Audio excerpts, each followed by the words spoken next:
함께 읽지요. 보라, 내가 여러분 중에 왕래하며 하나님의 나라를 전파하였으나 이제는 여러분이 다 내 얼굴을 다시 보지 못할 줄 아노라. 보라라고 하는 말은 우리말로 와 그런 거예요. 감탄을 표할 때 나타내는 말입니다. 우리가 와 그러면 다른 사람들이 나를 보겠죠. 다른 사람들의 관심을 집중시킬 때 그때 쓰는 단어가 이 보라라고 하는 단어입니다. 근데 이 원문에서의 정확한 뜻은 그리고 이제 봐라, 뭔가 결론을 이야기하는 그런 그런 뜻으로 사용이 되어졌습니다. 사도 바울은 자기가 지금 걸어가고 있는 길에 순교가 기다리고 있다는 사실을 알거든요. 그 이야기들을 예언들을 선지자들이 했단 말이에요. 그래서 굉장히 절박한 심정으로 내가 이제 순교하겠구나 라고 이제 결단을 하고 있는데, 그래서 비장한 마음으로 에베소 교회 장로들한테 얘기를 했는데, 근데 나는 이만큼 뜨거운데 지금 막상 이야기를 듣고 있는 에베소 교회 장로들은 이만큼밖에 안 뜨거워요. 자기 마음하고 이야기를 하는 자신의 마음하고 듣는 사람들의 마음이 똑같지를 않는 거예요. 그래서 굳이 사도 바울이 뭐라고 이야기를 하냐면, 내 얼굴을 다시 보지 못할 줄 안다. 나는 여러분들이 내 얼굴을 두 번 다시 못 본다. 이것이 우리의 마지막 만남이다 라고 이야기를 합니다. 얼굴이라고 하는 말은 얼꼴이라고 하는 말에서 나왔습니다. 얼굴, 얼꼴이라고 하는 말에서 나왔는데, 얼이라고 하는 말은 마음, 영혼, 정신이라고 하는 뜻입니다. 영혼이라는 말이에요. 그리고 꼴, 우리가 꼴값 하는 그 꼴, 그 꼴이라고 하는 말은 형태라고 하는 말입니다. 그러니까 이 얼굴이라고 하는 말은 사람의 영혼이 드러나는 곳이라는 뜻이에요. 사람의 영혼이 내 얼굴에 드러난다고요. 그게 얼굴이라고 하는 뜻입니다. 그러면 단순히 이 얼굴이라고 하는 말은, 이 얼굴은 우리 신체의 어떤 일부분이 아니라 이 얼굴 자체가 바로 나 자신이다 라고 하는 거죠. 사도 바울이 다시는 두 번 다시 여러분들이 내 얼굴을 못 볼 겁니다 라고 이야기를 했다라고 하는 말은 내가 죽으러 간다, 나는 순교할 것이다 라고 하는 이야기입니다. 우리는 이렇게 모두 마지막 얼굴을 남기고 있습니다.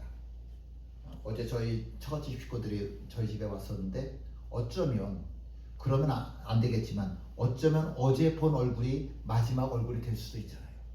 지금 우리가 예배 드리고 있는데, 지금 제가 여러분을 보고 여러분이 저를 보는데 이 얼굴이 마지막 얼굴일 수 있잖아요. 우리는 항상 그렇게 마지막 얼굴을 남기고 인생을 살아갑니다. 성경은 마지막 얼굴을 보여주는 몇 장면들이 있는데, 스데반이라고 하는 분 이야기를 해보죠. 스데반이 돌에 맞아 죽을 때 사람들이 분노했고 그리고 이를 갈았습니다. 그때 성경이 말씀합니다. 스데반의 얼굴은 마치 천사와 같았다 라고 이야기를 합니다. 스데반이요, 자기를 향해서 돌을 던지는 사람을 보지를 않았고 그 돌멩이를 보지를 않았습니다. 뭘 보냐면 자기가 보고 있는 건 두려움이 아니라 하늘을 바라보고 있었습니다. 자신을 향해서 자리에 앉지도 못하고 안타까워서 벌떡 자리에 일어나 계시는 예수님을 보았다고요. 하늘을 보았다고요. 그 얼굴을 사람들이 보면서 성경에 뭐라고 기록했냐면, 돌에 맞아 죽는 사람의 얼굴인데도 불구하고 천사의 얼굴 같다라고 성경은 기록하고 있죠. 마찬가지로 모세도 하나님의 얼굴을 하였습니다. 하나님을 보고 대면을 하고 시내산에서 내려오는데 사람들이 보니까요, 그의 얼굴에, 모세가 사람인데도 불구하고 그의 얼굴에 광채가 났다라고 하는 겁니다. 그리고 보면 하나님을 본 사람의 얼굴은 달라져요. 여러분, 하나님을 본 사람의 얼굴은 다르다니까요. 사람이 죽을 때, 임종할 때 천국을 보는 사람과 지옥을 보는 사람의 얼굴은 확연히 달라요. 나를 사랑하는 사람의 얼굴을 본 사람과 나를 미워하는 사람의 얼굴을 본 사람의 얼굴은 확연히 달라진다. 우리의 얼굴은 무엇을 보았느냐에 따라서 달라져요. 무엇을 보았느냐에 따라서 얼굴은 달라진다고요. 제가 우연히 30년도 더 된 비디오를 찾았어요. 그 비디오에 담긴 영상을 보다가 제가 비디오를 보다 말고 울었어요. 왜 울었냐면 저희 어머니 목소리가 들려지고 저희 어머니 얼굴이 나타나는 거예요. 깜짝 놀랐습니다. 근데 이 비디오를 저희 매형이 찍었기 때문에 비디오의 한 80%는 전부 다 저희 큰 누이만 찍혔어요. 정말 안타깝게도 저희 어머니 목소리 조금, 저희 어머니의 얼굴 정말 조금 찍혔어요. 어쩜 그렇게 인색하게 저희 어머니를 안 찍어줬는지 너무너무 조금 찍었어요. 근데 정말 그렇게 짧은 시간 동안 만났던 저희 어머니의 생전 모습이 그 목소리가 얼마나 제 마음을 감동시켰는지 몰라요. 정말 안타까운 거는 우리 어머니는 비디오 안에만 존재하시더라고요. 제가 그렇게 보고 싶어 하는데도 불구하고 저희 어머니, 저는 어머니를 보고 울고 있는데 저희 어머니는 비디오 속에서 웃고 계시더라고요. 저 보면서 울지도 않으시더라고요. 저한테 잘 있었어? 인사도 안 나눠주시더라고요. 그냥 비디오 안에만 계시더라니까요. 제가 그나마 살아있으니까 돌아가신 우리 어머니의 영상을, 얼굴을 동영상, 비디오를 통해서 이렇게 볼 수도 있는 거죠. 제가 죽고 나면 더 이상 볼 일도 없는 거죠. 그 비디오에서 저는 지금 제 나이에 어머니 얼굴을 보는 거예요. 딱 지금 제 나이더라고요. 건강하시더라고요. 정말 아름다우시더라고요. 저는 자라면서 그랬어요. 아, 세상에서 우리 어머니 얼굴이 제일 아름답다. 그렇게 늘 생각을 했었어요. 우리 어머니처럼 이쁜 얼굴이 세상에 없더라고요. 다른 사람들은 모르겠어요. 에이, 당신 어머니가 뭐가 이뻐? 이렇게 얘기할 수도 있겠지만 전 제가 볼 때 저희 어머니가 세상에서 제일 예뻤어요. 너무너무 예쁘셨어요. 그 얼굴이 그대로 있어요. 근데 참 신기한 거는 뭐냐면 제가 저희 어머니를 생각을 하면 뼈만 앙상해진, 몸이 아주 쇠약해질 대로 쇠약해진 병실의 침상에 누워 계신 어머니 얼굴만 기억이 나는 거예요. 왜 그럴까? 그리고 제가 곰곰이 생각을 해봤더니 사진 때문에 그래요. 사진이 저희 어머니 마지막 그 침상에서 찍은 사진이 있는데 눈이 쑥 들어가고 뼈밖에 안 남은 그 모습, 앙상하신 그 모습의 사진을 찍었는데 그 사진의 모습이 평생 제 기억에 남아있더라고요. 그래서 우리 어머니를 생각하면 그렇게 항상 제가 생각할 때 아름답다 그렇게 생각을 하면서도 불구하고 그 찍힌 사진의 모습은 우리 어머니 어쩜 저렇게 앙상한 뼈만 남은 초라한 모습이실까? 그런 생각이 늘 제 가슴에 남아있더라고요.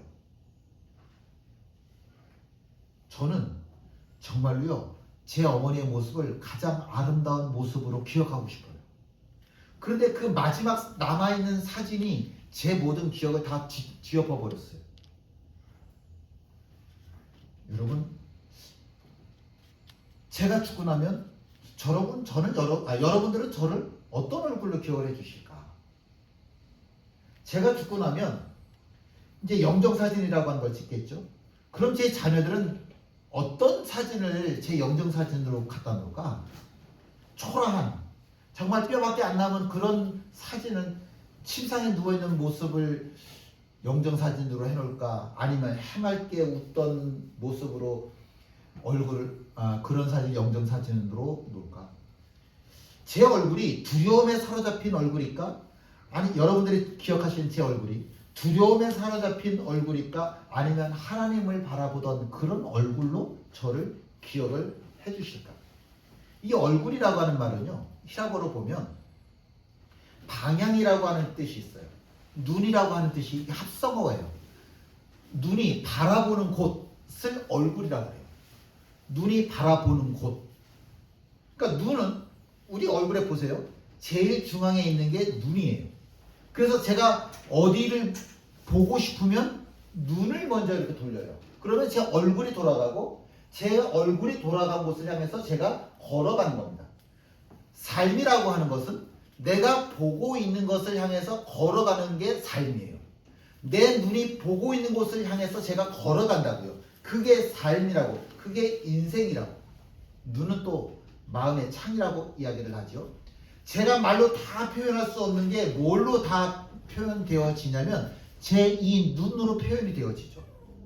말은 안 해도 그 사람의 눈을 이렇게 보고 있으면 아, 이 사람 참 진실된 사람이다. 눈이 탁한 사람 보면 아, 이 사람 감추는 게 많네. 눈이 선한 사람을 보면 아, 이 사람 참 마음이 순수한 사람이구나. 그렇게 알 수 있잖아요.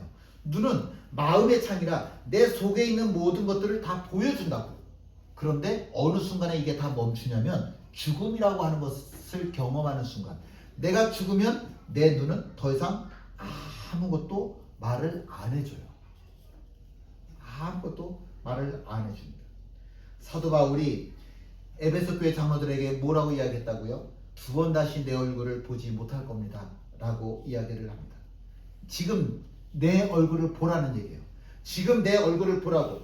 내 얼굴, 두려움에 사로잡힌 얼굴, 타협하는 얼굴이 아니라 하나님만 바라보는 이 얼굴, 당신들도 내 얼굴처럼 그렇게 하나님을 바라보는 얼굴로 인생을 살아가십시오. 자, 우리 십자가 바라보는 얼굴로 살아가자고요. 하나님 보는 얼굴로 살아가자고요. 걱정 보는 얼굴로 살아가면요, 이 얼굴에 걱정이 찌들었어요. 그러면 내 새끼가 날 보면서 뭐라고 생각하겠어요? 성복사가 걱정에 찌들어 살아, 분노에 찌들어 살아, 욕심에 찌들어 살아. 그럼 여러분들이 제 얼굴 볼 때 하나님 보이겠어요? 안 보이지. 하나님 보시죠. 얼굴이 변한다니까? 왜 얼굴이 안 보여요? 하나님이 아니라 돈 보고 살아가니까, 사람 보고 살아가니까, 걱정 보고 살아가니까 그 얼굴이 안 변해.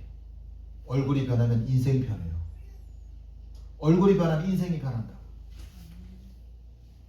얼굴 변하셨어요? 얼굴 좀 변화시키자고요. 함께 읽지요. 그러므로 오늘 여러분에게 증언하거니와 모든 사람의 피에 대하여 내가 깨끗하니. 지금 우리 성경에는 오늘이라고 되어 있는데, 이게 히라보 원문에는요, 이렇게 오늘 이런 식이 아니에요. 요 제일 강조하고 싶은 단어가 오늘이라고 하는 단어예요. 오늘. 그리고 두 번째로 강조하고 싶은 단어가 깨끗하다라고 하는 거예요. 오늘. 바로 지금 이 순간, 바로 지금 오늘 이 순간이라고 하는 단어를 강조해서 오늘이라고 지금 써 있어요. 그리고 그 오늘 나는 어떠냐? 나는 깨끗해 라는 거예요. 지금 바울이 얘기하고 싶은 건 지금 이 순간 나는 깨끗해. 뭐에 대해서? 모든 사람의 피에 대해서 나는 깨끗해. 사도 바울이요, 모든 사람의 피에 대해서 깨끗하다라고 이야기를 하는 건 모든 사람들에게 자기가 복음을 전했다라고 하는 뜻입니다. 자, 함께 읽죠. 사람아, 너는 내 민족의 자손 모두에게 전하여라. 너는 그들에게 말하여라. 만일 내가 어떤 나라에 전쟁이 이르게 할 때에 그 나라 백성이 자기들 가운데서 한 사람을 뽑아서 파수꾼으로 세웠다고 하자.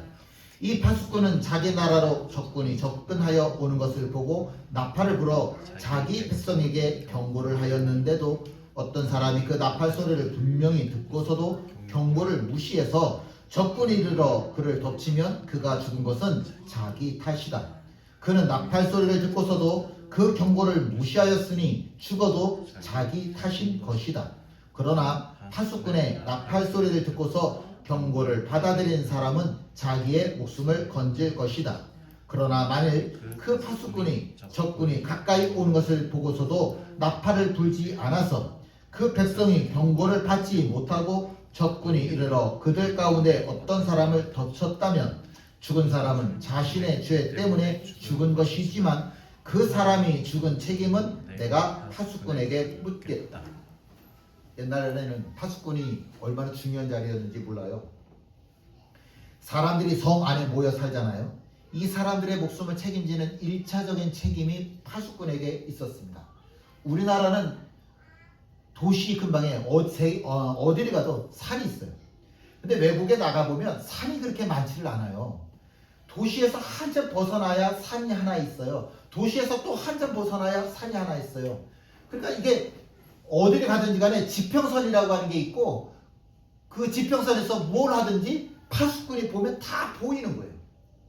우리나라는 산이 있으니까 잘 안 보이는데 외국에는 파수꾼이 딱 보면 저 땅 끝에 사람 적군들이 모여오는지 뭐 하고 있는지 다 안다니까.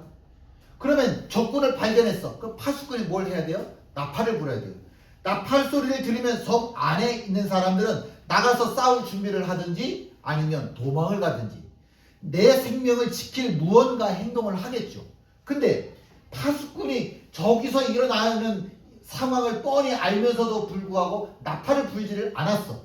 그럼 이 성 안에 살고 있던 사람들의 생명값은 누구한테 물어야 돼요? 파수꾼에게 물어야지. 파수꾼에 물어야 돼. 파수꾼이 나팔을 빨리 불어서 알려줘서 전쟁을 이기면 파수꾼이 상을 받을 것이고, 파수꾼이 나팔을 불지 않아서 이 성 안에 있던 사람들이 다 죽으면 그 책임을 홀로 져야 하는 겁니다. 함께 읽지요. 너 사람아, 내가 너를 이스라엘 족속의 파수꾼으로 세웠다. 그러므로 너는 내가 하는 말을 듣고 나를 대신하여 그들에게 경고하여라.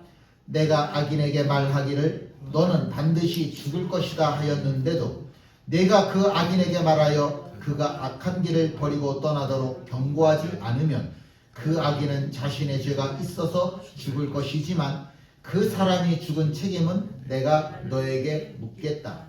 내가 악인에게 그의 길에서 떠나서 거기에서 돌이키도록 경고하였는데도 그가 자신의 길에서 돌이키지 않으면 그는 자신의 죄 때문에 죽지만 너는 목숨을 보존할 것이다. 하나님께서 선자를 부르셨다라고 하는 이야기는 그 선지자에게 내가 너에게 말씀을 주니까 너는 잘 먹고 잘 살아라 그런 뜻이 아니라고. 하나님께서 나에게 말씀을 들려주셨다라고 하는 것은 너가 말씀의 파수꾼으로 살아라 라고 하는 뜻이라고요. 여러분, 이렇게 말씀을 받으면 우리가 예언을 그러는데 앞일을 예언한다라고 하는 게 그게 예언이 아니라니까요. 그게 예언이 아니라 우리가 예언한다라고 하는 것은 하나님의 말씀을 받았다라고 하는 거예요. 내가 하나님의 말씀을 받았다. 하나님의 말씀을 받은 사람은 이렇게 해야 돼요. 내가 어려움이 생기면 받은 말씀으로 그 내게 주어진 상황을 판단할 수 있어야 돼요. 그래서 기도해야 된다고. 그래서 성경을 읽어야 된다고. 지금 이것 때문에 어려워. 지금 이것 때문에 어려워. 이 어려운 게 목적이 아니라 하나님이 나한테 이 걱정거리를 막 주신 이유는 나에게 말씀을 가지고 이것을 판단하라고. 그래서 이것을 이기라고 나에게 먼저 말씀을 주신 거라고. 나를 말씀의 파수꾼으로 세우신 것이라고. 말씀의 파수꾼으로 나를 세우고 보니까 이 사람이 이렇게 살면 안 돼. 이 사람은 회개해야 돼. 이 사람은 이렇게 살아야 돼. 이 사람은 이렇게 살아야 돼. 그게 보인다니까요. 내가 말씀에 사로잡히면 그게 보인다니까. 그게 영안이 뜨인다는 거예요. 그게 영안이 뜨인다는 거라고. 하나님의 마음으로 이 사람을 보게 되고 하나님의 마음으로 이 상황을 판단하게 되는 거라고. 그걸 복음의 나팔을 분다고. 그걸 파수꾼이라고 이야기를 한다고. 선지자가 말씀의 사명을 잘 감당했음에도 불구하고 내가 너 지금 기도해야 돼. 너 지금 말씀 앞에 바로 서야 돼. 이 얘기를 내가 하느냐 하지 않느냐라고 하는 것이 나에게는 엄청나게 중요한 거라는 거예요. 이게 내 책임이라는 거예요. 너는 말씀을 맡은 자로서 이 사람을 위해서 기도해라. 너는 말씀을 맡은 자로서 이 사람을 위해서 사랑해라. 너는 복음의 나팔을 어느 순간에든지 불어야 된다. 너는 어느 순간에든지 하나님의 마음으로 어떤 순간에든지 하나님의 사람으로 살아야 된다. 그런데 우리는 내가 복음을 맡았다는 사실을 너무 가볍게 여겨서 내가 나팔을 불지 않고 파수꾼으로 살아가지를 않으니까 이 땅에 죄가 넘쳐난다라고 하는 겁니다. 사도 바울은 자신이 복음의 파수꾼이라고 이야기를 하는 거예요. 나는 파수꾼의 역할로서 복음의 나팔을 불었기 때문에 이 세상이 심판당할 때 나는 하나님 앞에서 떳떳해. 나는 모든 사람의 피해에 대해서 깨끗할 수가 있는 거야 라고 이야기를 하는 겁니다. 우리는 모두 다 뭘 남겨요? 얼굴을 남깁니까? 제가 이제 일주일 동안 어떤 얼굴을 기억하겠어요? 우리가 예배 드릴 때 지금 이 얼굴을 기억하지 않겠어요? 하나님이 뭘 기억하시겠어요? 지금 우리 얼굴을 기억하시지 않겠어요? 우리는 모두 얼굴을 남긴다고. 자녀에게 얼굴을 남기고 성도에게 얼굴을 남기고 이 시대에 얼굴을 남기면서 살아가고 있다고. 얼굴은 방향이라고. 얼굴은 방향이라고. 우리가 바라보고 있는 그곳을 향해서 내가 걸어가고 우리가 바라보고 있는 것을 향해서 살아가고 있다. 내 얼굴이 향하는 곳이 인생의 방향이라고. 여러분, 안정되기 위해서 살아가십니까? 내가 인정받기 위해서 살아가고 계십니까? 아니면 내가 사람들하고 관계를 좋게 하기 위해서 살아가고 계십니까? 아니면 내 체면을 위해서 살아가십니까? 아니면 하나님의 뜻을 구하면서 살아가십니까? 저는 어머니의 얼굴 떠올릴 때마다 정말 가슴이 저며요. 저는 어머니가 웃던 모습으로 기억을 하고 싶거든요. 물론 침상에 앉아 계시던 그 모습이 웃으셔요. 웃는데 웃는 게 아니더라고. 이게 생각을 할 때마다. 마지막 사진이 여러분 인생을 지배해요. 내 마지막 순간이 어디가 될지, 마지막 시간이 언제일지 아무도 모르는데 그때 그 모습이 하나님에게도 분명히 그대로 보여질 겁니다. 그렇다면 여러분, 우리 가족에게 어떤 얼굴로 남고 싶으세요? 내가 이 세상에는 어떤 얼굴로 남고 싶으세요? 하나님을 향해서 고정된 얼굴, 하나님을 바라보는 이 얼굴로 남고 싶지 않으세요? 그 평화로운 얼굴로, 천사 같은 얼굴로 남고 싶지 않으십니까? 함께 읽지요. 내 이름으로 일컫는 내 백성이 스스로 낮추고 기도하여 내 얼굴을 찾으면 내가 하늘에서 듣고 그들의 죄를 사하고 그들의 땅을 고칠지라. 하나님께서 원하신 것은 우리에게 완벽함도 아니고, 하나님께서 원하신 것은 이 땅에서 우리가 성공한 것도 아닙니다. 하나님께서 원하신 것은 내 얼굴을 찾으라는 거예요. 걱정이 많아? 그러면 그 자리에서 내 얼굴 찾아. 아파? 그 자리에서 내 얼굴 찾아. 그러면 내가 듣고 너희들의 죄를 사하고 너를 고쳐줄게. 여러분, 걱정 속에서 뭘 찾고 싶어요? 아플 때, 힘들 때 뭘 찾고 싶어요? 하나님을 찾자. 이렇게 우리가 기도 제목을 한번 적어봤습니다. 함께 읽죠. 하나님을 향한 얼굴로 살겠습니다. 복음의 나팔을 멈추지 않겠습니다. 죽음 앞에서도 방향을 바꾸지 않겠습니다. 함께 나셔서 찬양하시죠.